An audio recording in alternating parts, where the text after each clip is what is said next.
Sa patuloy na kampanya laban sa mga wanted person, matagumpay na naaresto ng Police Regional Office 5 ang isang puganting kabilang sa top 10 Regional Most Wanted.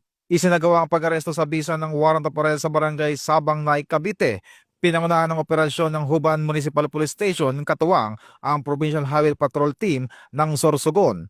Kinilala ang naarestong suspect sa alias na Rob na naharap sa kasong 26 counts of rape kung saan walang inirekomendang piyansa. Ang akusado ay kasalukuyang nasa kustodiya ng Huban Municipal Police Station para sumailalim sa tamang disposisyon at dokumentasyon.